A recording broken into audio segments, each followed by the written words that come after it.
Welcome to Carrying Wayward, a supernatural podcast for fans who aren't ready to let go and newcomers to the series who are ready to jump in. I'm Drew Schulman. And I'm Marie Vigourou.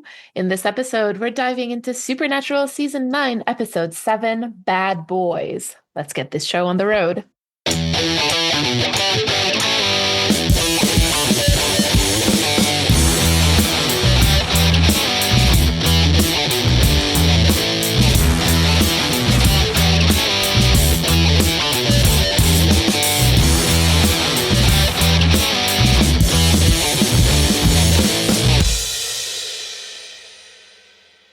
That's a big episode, right?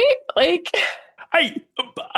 ramifications of this moment. Oh, I know. Oh, I know. Trust me. Trust me. This is like one of those episodes that keeps coming back whenever we talk about like Sam and Dean's childhood, because I think there are so many like big and little things to analyze about that. And so I think if anybody were to do a whole podcast episode about their childhood, I would certainly be talking about this a lot. I I mean, yeah, like this feels like an episode we will be coming back to like quite frequently when we think about like Dean's decisions going forward. Oh, certainly. So, given that this is kind of like a milestone episode, we don't actually have that much housekeeping today. We just want to say a big thank you to patrons and coffee supporters who keep the lights on around here. Yeah, and if you want to be a part of that awesome group of awesome people, just go over to carryingwayward.com and pick the platform and tier of your choice and just be a part of the club that makes this happen. Exactly. Just send us a few bucks every month, you know? It's just a little thing. All right. Well, I suppose this is my time to ask if we are ready for the recap. Count me down. All right, three, two, one. Dean gets called by some dude. Turns out it's a foster home he stayed in temporarily, like a home for troubled youth, because he was supposed to be arrested, but like John just sort of abandoned him. Crazy, I know. Who would ever see that coming? But he had a full life. He like won awards for wrestling. Like he was a good kid and like enjoyed life and dated a girl and was planning to take her to like a formal dance prom, one of those things. But in modern day, the boring part, there's a kid who's haunted. His dead mom ghosts. They stop it. Whatever. A few people die. It's sad, but whatever. It's a regular monster of the week. But it's like this whole Dean flashback that's really important and really cool. Like it is ramifications for days time. All right, well, this episode was written by Adam Glass, directed by Kevin Park, and it originally aired on November 19th, 2013. So, like I said, this is a pretty big milestone episode. The fandom talks about Bad Boys quite a bit. I'm sure you can understand why, because we Yeah. find out that when Dean was younger, he was caught stealing food and then he was sent to a boys' home. Turns out that John knew about this and he wanted to punish Dean by making him stay there. Turns out that the actual punishment was forcing him to come back, forcing him to make the decision, quote unquote, to come back on the day of the formal dance where he was supposed to take like this girl that he really liked to his first girlfriend, I guess, like his first love. Ah! When they reunite in like the modern day and like she has like no idea who he is and just like drops like I don't know, you're just some dude. He is crushed and it is so sad. Oh, listen, we're gonna talk about that. He denies himself pie. He gets so sad. Yes, he's that upset about it. And John also didn't want to tell Sam about it, so he made Dean lie to him. John Winchester, my beloved. Yeah, no. Just a big screw you to John. Can't do nothing right. He can't even punish Dean properly. No, I think that like if punishment means like inflicting as much emotional anguish as possible, then he did that really well, to be honest. I don't think he intended to do it that well, though. I think he thought picking him up was the good thing. I don't know about that. I don't know about that. I really think that John Winchester was a twisted son of a bitch, and he knew that like Dean was having a better time. I mean, I don't think he's smart enough to think that far ahead. He was like, I got to punish my boy by making him like do chores, live a boring life. And now I get to reward him by going back on the road with me, his dad that he loves. Yeah, maybe. But like I said, I think that because he understood, right? Sonny does tell him that this is an important night for him. And he's like, no, I've got a job. He knows that's part of the punishment. That's part of like the narcissistic punishment of John Winchester in this particular case. I think anyway. He's a massive dick either way. Absolutely.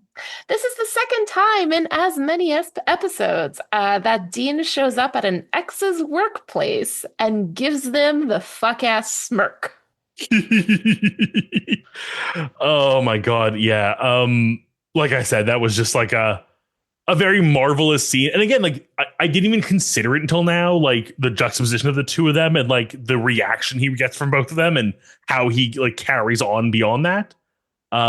Very telling how the relationships are going now. Listen, these two episodes are like one after another for a reason, and that's all I am going to say. So, speaking of old flame, we meet Robin, who is Dean's old school flame, and her mom taught him how to play guitar, and she also taught him how to play guitar. She also taught him how to French kiss, which is very cute. I love that. Two things. One, the teaching like a young boy to play guitar to me is one of the most wholesome and adorable things. So having that tied to this specific person, I find incredibly meaningful. Also, I'm just going to say calling any romantic partner of these boys an old flame seems like a very dangerous thing to do. Oh, Jesus Christ. Sorry. That was rude. That was pretty fucking rude. All I'm going to say about that. I'm a villain sometimes. That was diabolical, truly. So Or on my mustache. holy moly. Okay. We get a really heartbreaking moment when Dean tells a little boy that he has to, you know, let go of his dead mom, and that he's going to be okay without her. You know, this is a mom with blonde hair who was dead before her time in a fire. You walked right into this one, my dear. Listen, there you go. Yeah, you know what? I think the fact that there was so much to focus on this week that like the connection of the like dead mother wasn't the thing I latched onto the most.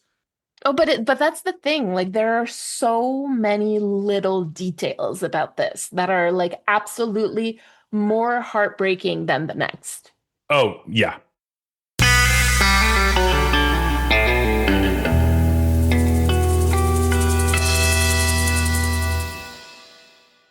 This week, our theme is Hobson's choice.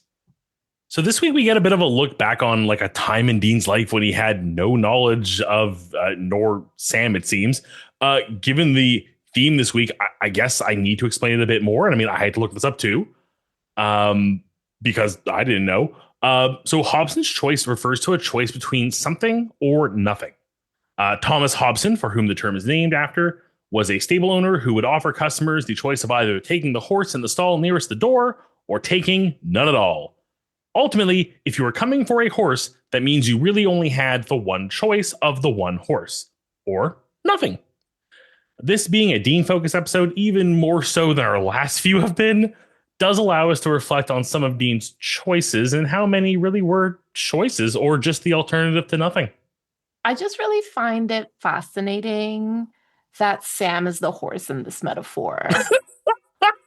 I didn't even consider that. You know, considering my history with horses, I don't know how I feel about that. Because yes, I did look the gift horse in the mouth, quite literally. And Sam is clearly a moose. Oh, yes. Updating Hobson's choice for the modern audience. It's a moose. Exactly. For the supernatural audience, yes. Particularly. You know, the classic moose rental stall in your average town. Exactly. Oh, what do they do up there in Canada? I was going to say, do American listeners not know about like renting a moose up here? That's exactly. Do you not know that we ride moose? Yeah, by gaslight, clearly. Actually? What's the plural of moose? Is it meese? Meeses? No, like goose and geese. Goose and geese. I would assume it has to be meese, but it's probably mooses for some dumb reason. Or is it like sheep where it's just like moose, where it's like a singular? I don't know. I have no idea. I'm asking you this. You're the native English speaker. I'm not up there on my mooseology. I apologize. Speaking of mooseology, we will talk about Sam first. I mean, like he was there this week. He totally appears in this episode. Like the theme of this week, I would like to discuss the choices Sam did not get to make due to being, kind of in a coma at the start of the season.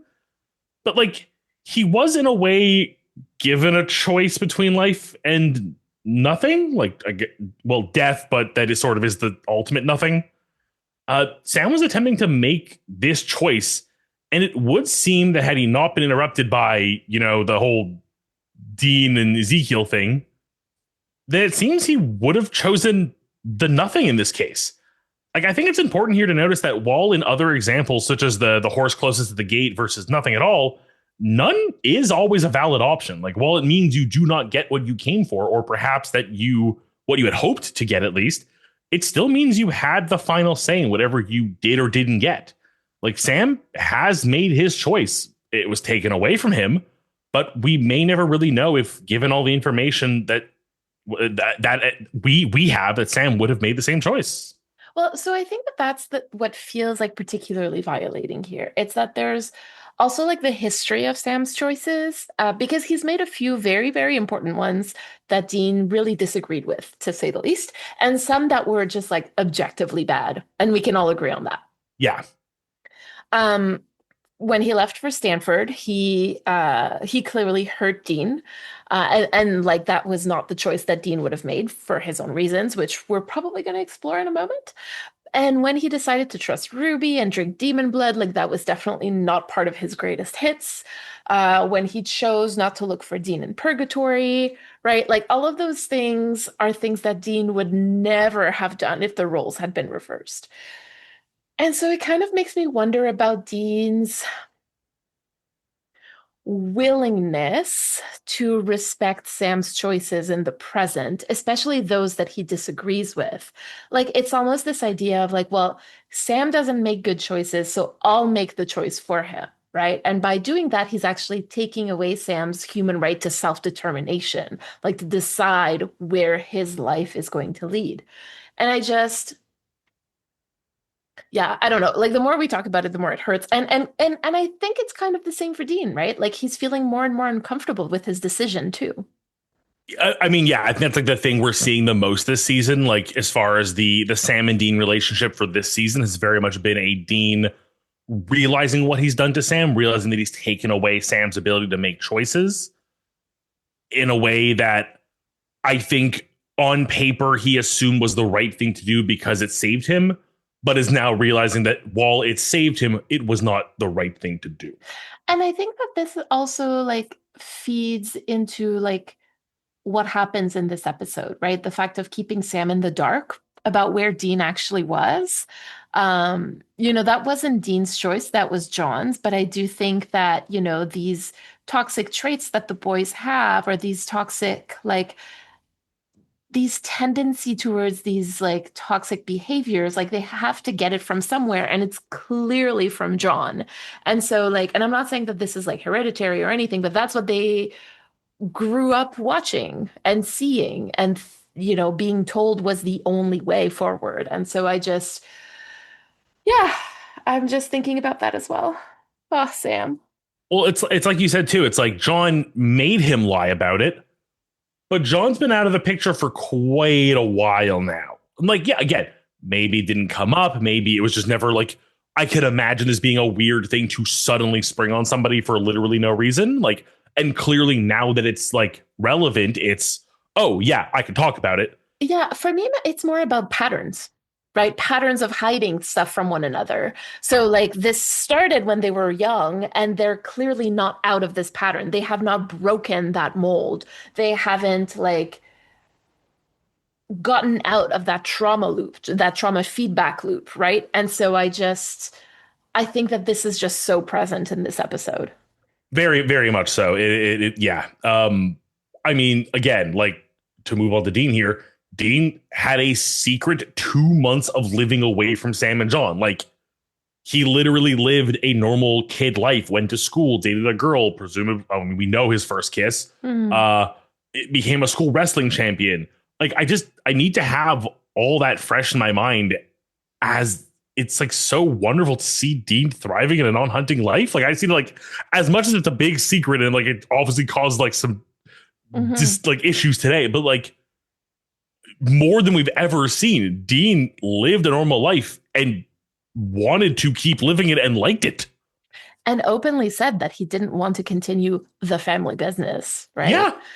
So, yeah, in that moment, I think we're getting Dean like at his truest form, I suppose. And also, he did learn how to play the guitar because, of course, Dean knows how to play the guitar. I don't know who would ever say that he doesn't, but that's not me. I would never say that, right? Never, ever, ever.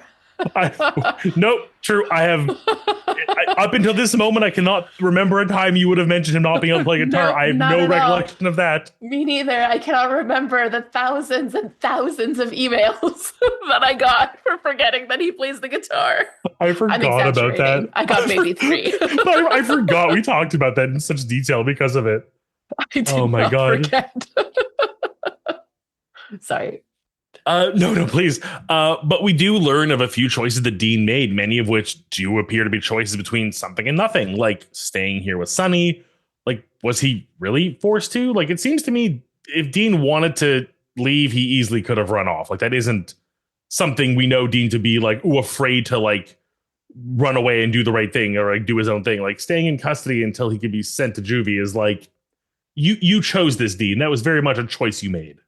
Well, yeah, I think this might have to do more with like the teenage thing of like not wanting to look uncool or cringe, as the kids would say these days, right? Like sometimes that means that like teens will say one thing, but then actively choose to do a different thing, which is something that we know Dean does all the time, right? Mm-hmm. And but they still will say the other thing to save face, to your face, and you're like, I know that you still have plushies in your bedroom, like there you go. But it's Yeah, cringe, yeah, so. Dean. That's very Ohio of you. I think that's a thing. I don't. Oh, yes, I did hear that. Oh my God. What did I hear also lately that I was like, oh my God, that's a thing? Oh my God. The curse of having an 11-year-old who teaches me these things. It's just like, oh my God. Okay, moving on. No, it's okay. We're talking about teenage Dean. It's Yeah. relevant. Yes, that's true. Yeah. Speaking of teenage Dean, the next major choice we have to talk about is during our final flashback is again, is it really a choice, which again is the whole point of this, to return to John, Sam, and the life of a hunter? Like the choice seems more grounded in his feelings of commitment to his family, part of what John instilled in him, in needing to always be there for Sam and to follow in his footsteps. And like, while it's not a choice with like nothing as an outcome, I still feel it's important to see it as it is an important part of Dean. Like, we even get the line when young Dean is discussing his desires to work on cars with Robin. Fixing them is like a puzzle. And the best part is when you're done, they leave and you're not responsible for them anymore. That is the line verbatim.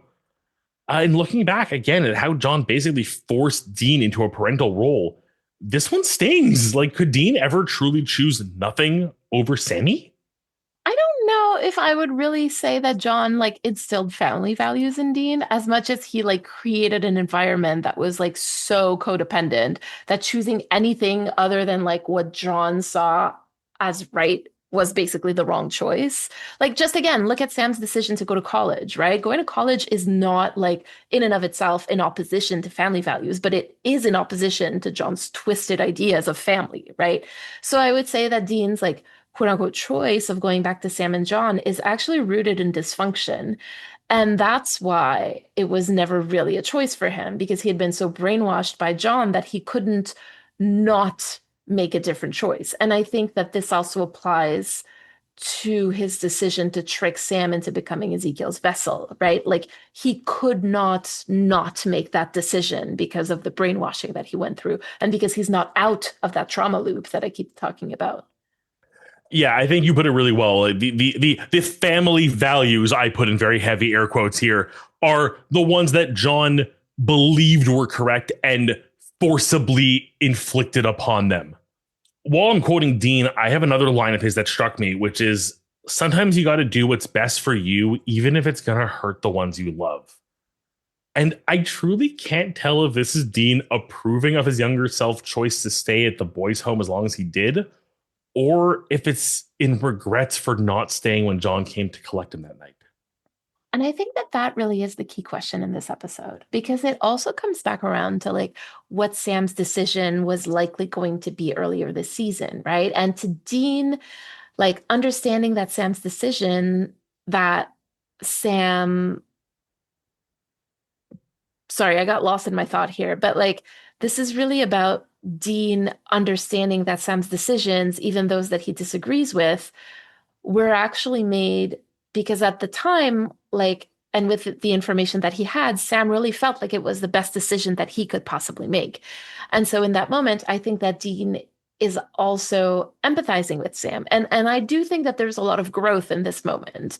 Or potential for growth because oh my god, but again, like this is the issue with basically like watching a soap opera. You can't have too much growth because Yep. otherwise like but The story ends with a the happy story ending. ends. Yes, exactly. So again, I do think that there's growth there or potential for growth.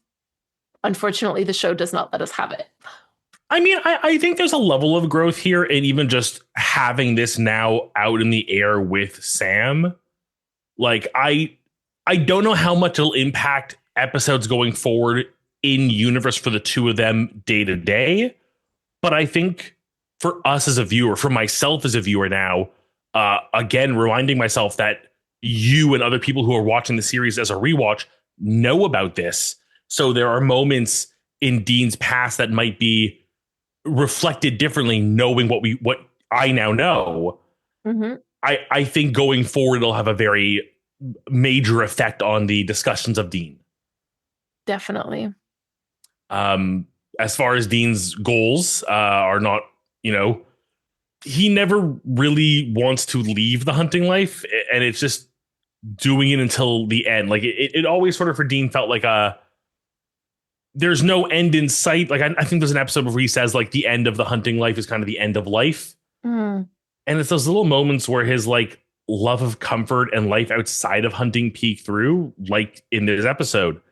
And this revelation only further cements it, as far as I can tell, that while he may be choosing to continue hunting at every turn, deep down inside, there is a want to stop and choose the alternative, simply not hunting, the nothing.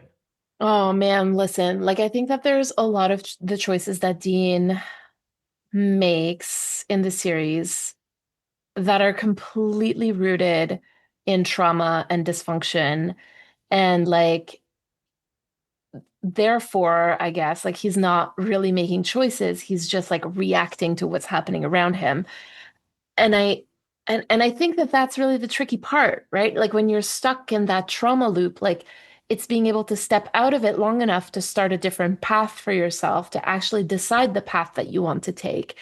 And that means actually doing a lot of work in terms of like getting to know who you are, not who you've always been told you are, what you want from life, not what you've always been told that you should want from life. And I would argue that Sam did a little bit of that work every time that he stepped out of his relationship with John and then with Dean.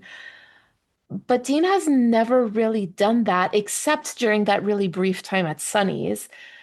And what did he choose, actually? Let's look at what he chose. He chose music, athletics, mechanics, companionship. Like, this is what Dean actually likes. Like, this is who he wants to be. This is who he is when he's not in this dysfunctional environment. It again, like I was saying, it puts a new spin. I'm even just looking back at all the times that Dean is working on Baby, enjoying his rock music. You know, I don't think athletics come up nearly as much as the other two do. I mean, look, to be a hunter, like, it's a very physical, right?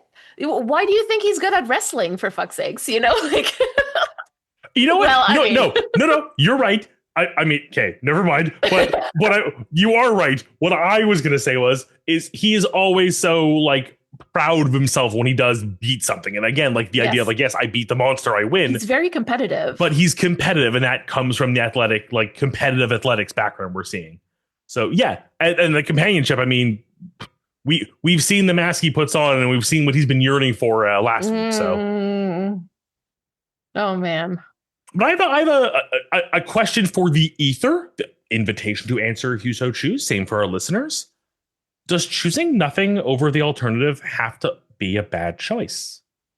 Like maybe no more hunting for Dean is right, and maybe it was Sam's time after all too at the beginning of this episode season. Listen, I don't think that the idea, like, so listen, okay. This is like a very simple trick that you use with children, particularly with young children. You give them a choice, right? A choice. And the choice is either like you can either put your red boots to go outside or your blue shoes to go outside. But either way, you're going outside. And it sort of feels like but this is a choice that's appropriate for them in this moment. And what I'm trying to say with that is that like sometimes having like choosing the unconventional path or like it's not a bad choice. You know? So choosing nothing in this case, like I don't think would be bad at all. Nope. I mean, I asked the question. My answer really is I think that in both these situations, the choosing nothing was the better option. Unfortunately, neither one was able to make that choice because someone else forced them to make the other one. I'll finish up with some story thoughts. Kind of just wrapping it up again. I am very excited to talk more about Dean. I mean, I am every week, but even more so knowing what we know now. And I really wonder how it may change the way I see things. But also, more important than that, I think this episode might do something amazing. I think it may finally replace Bugs in our example of Dean does want comfort in normal life. I think we finally broke the curse. Oh, that would be great. I would love that. Yeah. So I think moving forward, I think this is going to be the episode I at least call back to more likely because we get to see a more concrete version of this. But again, I think I'm even more curious now, like when it will hit me exactly. But at some point coming up, there will be a moment where something that might have been benign a week prior to this will suddenly be an entirely new dimension of Dean to dive into tomorrow. And that is such an interesting concept to me. Well, I hope you're ready for next week's episode. Oh no. I choose no. I choose no.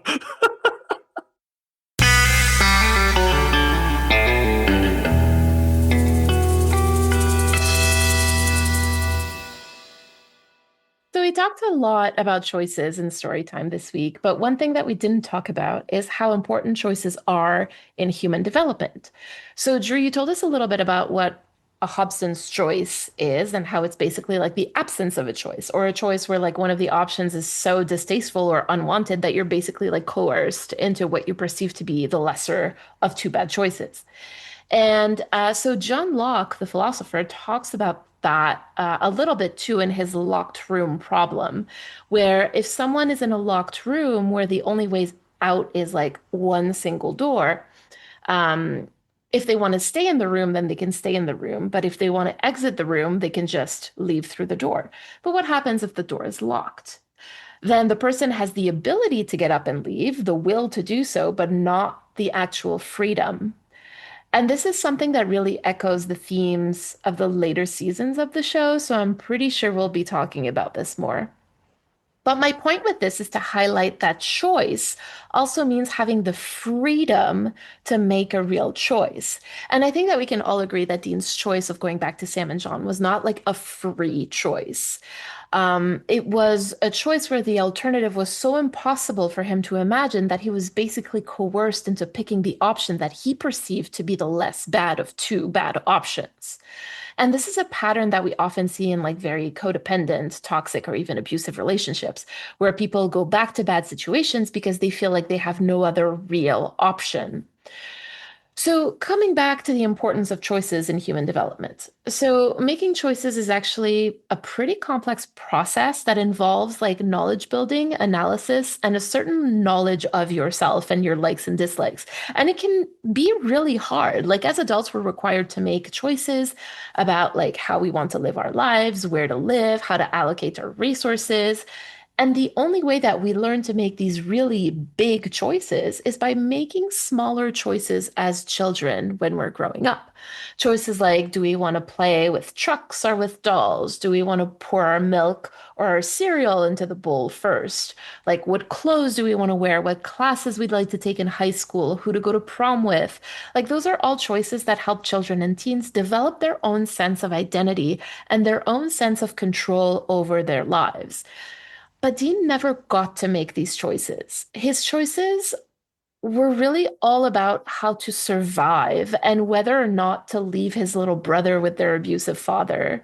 Like, that means that Dean basically didn't get to develop his sense of self as a child and a teen. And I think it shows because so many of our conversations, like around Dean, revolve like him taking on personas and putting on masks instead of actually just being himself. And so, my question for this week is, how does Supernatural use Dean's limited ability to make free choices as a narrative device to build his character arc? And in what ways does this ongoing tension between duty and desire shape his story? I love this question. I love a few questions up at the top earlier, but the cereal one will wait. Um, I mean, it's cereal before milk. Any other way, and get into the comments, we'll fight. But for this question about Dean, I think creating this space where we see Dean, who up until now, I mean, we've had little moments here that have slipped through, that have shone through. I mean, like I said, it was Bugs, and now it's this episode where it placed these little seeds of doubt in the character we were presented. I mean, you show me this show. I mean, you saw me watch this show. You've seen me watch this show live, essentially. And the things that I'm sure if I were to rewatch even today, that would stand out as far as Dean's clearly masking and hiding his true self, because he has forever been in this loop of having to play a specific role for us, the viewer, and for the people in his life. It lets you build a more interesting character. It means the things that we learn about him aren't just presented to us. We get to discover them because they're hinted at slightly, or, you know, an off comment here where it goes, well, that seems like a really weird thing for Dean to say or do. Let's dig into that a little bit, which is, I mean, half of our podcast at this point. And if it wasn't for this narrative tool, this decision to make him the character the way he is, I don't think he'd be half as interesting as he currently is. So having this Dean's duties to hunting monsters, saving Sam, the family business, the legacy, versus the desires we've seen peek through, the I want to just French kiss this cute girl and wrestle professionally, and oh my god, WWE Dean would be so friggin' awesome. And a mechanic, and play guitar, and just live a normal life. Like, we've seen hints of it up until now. The fact that this isn't shocking, it's shocking because we're seeing it, but not because it doesn't make sense. And I think if it wasn't for the constraints on Dean as a character imposed by the way he was raised, an episode like this would not feel nearly as powerful, wouldn't open up as many possibilities, and wouldn't be as big a revelation as it is.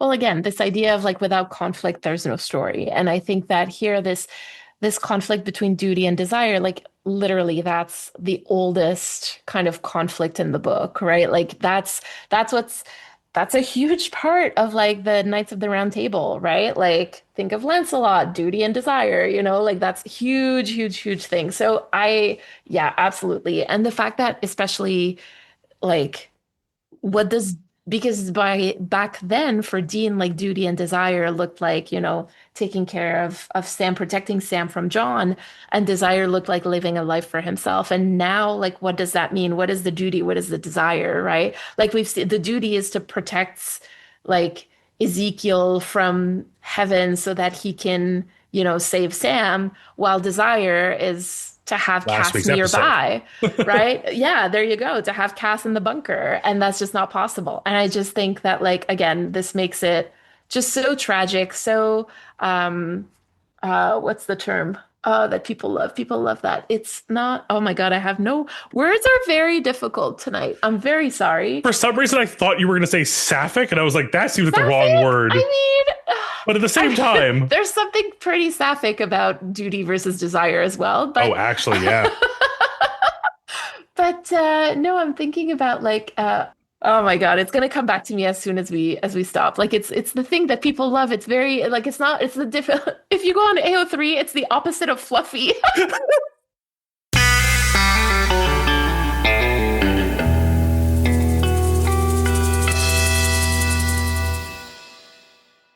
This week, we have a message from Aether.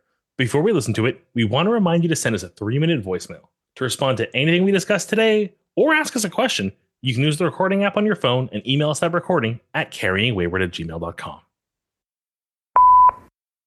We've actually received this email in 2023. Yes, in May 2023, and the sender specifically asked that we use this voicemail for bad boys. So Oh, here it is. Finally, after 2 years, here we are. Hey guys, I felt like I wanted to say something about this episode as I can heavily relate to the way we see younger Dean portrayed in it. Bear with me because there's so much I want to say that I couldn't even put it all in this email. This episode hits hard because it showcases another example of how poorly Dean is treated by his father. The same man who left him to die in the episode Faith is now leaving him to rot in jail. I think the worst part about this is that we later see older Dean rationalize this behavior as some kind of good lesson, which is awful because he deserves so much better than that. Later on, we also hear Dean say that the marks on his arm are from a werewolf. My issue with this statement is that, say 16-year-old Dean Winchester did encounter a werewolf, they wouldn't grab him, they would claw and slash and rip him apart. I may be wrong or looking too far into this, but speaking from experience, those may look more like marks you would receive from a person than a werewolf.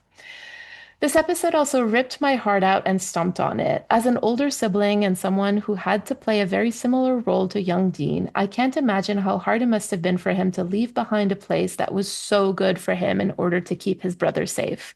It literally took one look at Sam in the back seat for Dean to make the decision to leave.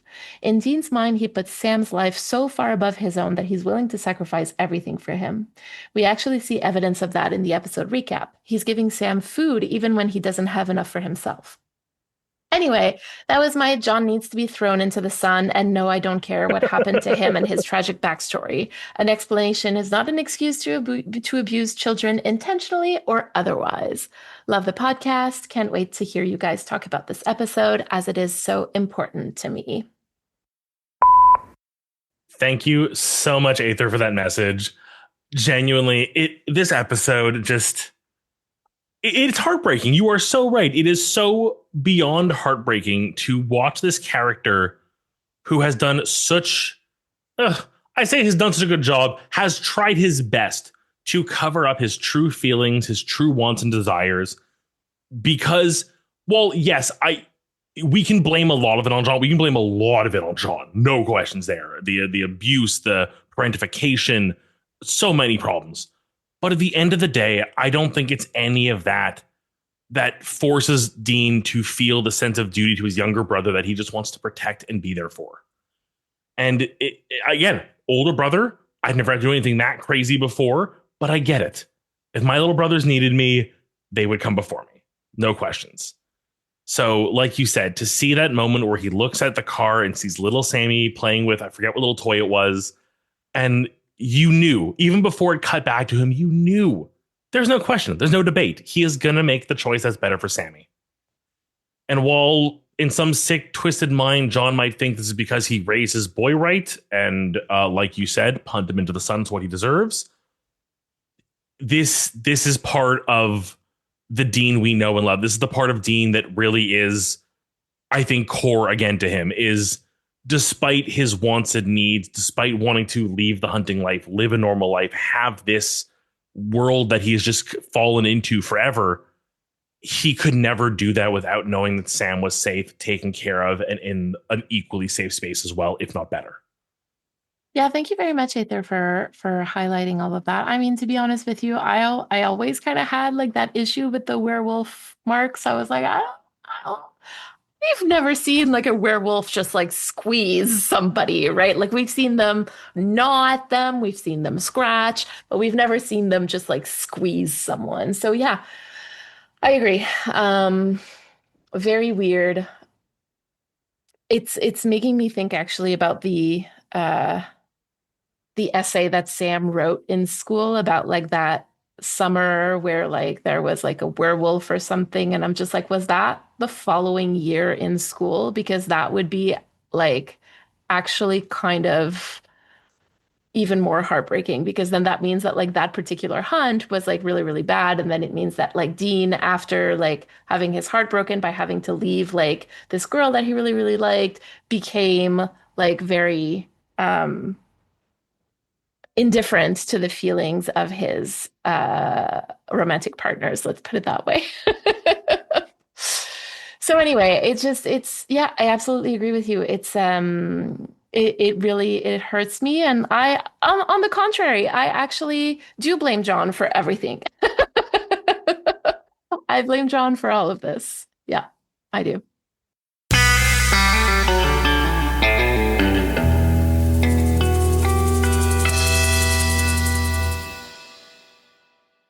As we come to the end of the show, I always am happy to ask, what did we learn this week? Well, so this episode kind of reminded me of like how difficult it is to move on or like to carry on, from childhood trauma. Because I don't, anyway, moving on is like a sticky term for me. But I really feel for both Sam and Dean here because like I know what it's like to not be able to stop the trauma loop, but I also know what it's like to actively step out of it. And both are really hard. Both are really, really hard. And I feel for both of them in this episode. Yeah, like again, I think this is one of those episodes we focus so much on Dean, and it's just a reminder. Like we've been mentioned in voicemails before. Sam is suffering differently, but just as much. Mm-hmm. What about you, Drew? I thought you were gonna regale us with your thoughts like right after this. I'm sorry. I'm sorry. Please tell us. What did you learn? No, that's okay. I mean, we really don't know everything about everyone. People are complex tapestries of choices, actions, and ideas. Some share it all openly, and others reveal only what is necessary, and for any number of reasons that they do not owe anyone. They keep to themselves as much as they see fit. And really, just like a reminder to myself and anyone else who may hear this, it's okay to share with consent, and it's okay to keep things to yourself when you need to.